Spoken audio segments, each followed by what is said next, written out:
Bonjour et bienvenue à tous. Pour cette 4e vidéo sur les livres aimés, je vous propose une nouveauté. Ce ne sont pas des livres récents que je vous demande de découvrir.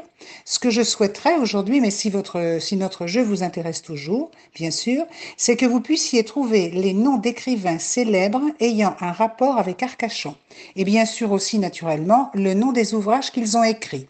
Vous êtes prêts? Voyons voir si vous allez les reconnaître. Le premier écrivain à découvrir.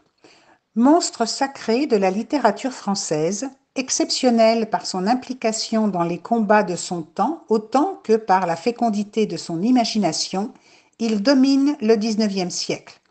Placé par sa naissance au cœur des tiraillements d'un siècle mouvementé, un père républicain puis bonapartiste, une mère royaliste et vendéenne, rien que ça. Il est né le 26 février 1802 à Besançon. Il est mort le 22 mai 1885 à Paris. Je pense que déjà sa ville natale vous donne une piste sérieuse pour le reconnaître. Mais je vous livre un autre indice. Si vous avez écouté nos précédentes vidéos, j'ai eu l'occasion de vous présenter un livre sur la mère de l'auteur que nous recherchons aujourd'hui. Dans la ville d'hiver d'Arcachon, une avenue notamment porte son nom. Je ne vous en dis pas davantage, mais je vois que vous êtes déjà sur la bonne voie pour découvrir notre auteur. Alors, qui est-il?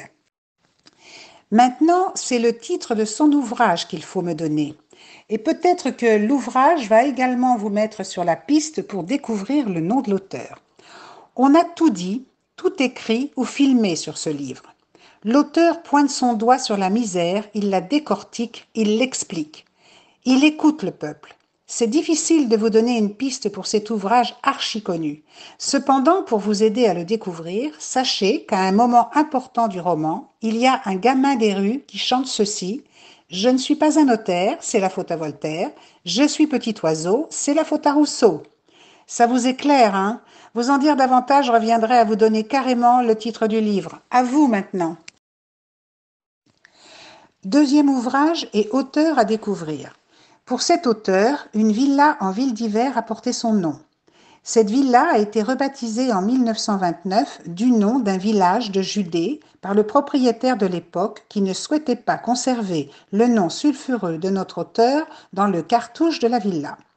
La reine de Serbie a séjourné dans cette belle demeure. Allez, faites appel à votre mémoire. Si vous avez suivi Christiane à la découverte de la ville d'hiver, vous êtes passé devant cette belle maison. Notre auteure est née à Paris le 1er juillet 1804, elle est décédée le 8 juin 1876. Elle a fait scandale par sa vie amoureuse agitée et par ses tenues vestimentaires pour le moins hors du temps à cette époque-là. Alors, de qui s'agit-il? Je vous ai donné beaucoup d'indices. Vous avez trouvé? Maintenant, son livre. 2 adultes et un enfant partent à pied chacun vers leur destin. Un jeune veuf et son fils, accompagnés par la fille de la voisine. Ils se perdent. Ils cherchent un endroit où dormir et décident de se poser près d'un endroit qui est le titre du livre. Vous avez trouvé le nom du livre? Troisième auteur et ouvrage à découvrir. Encore un monstre sacré de la littérature française. Une villa de la ville d'hiver porte son nom.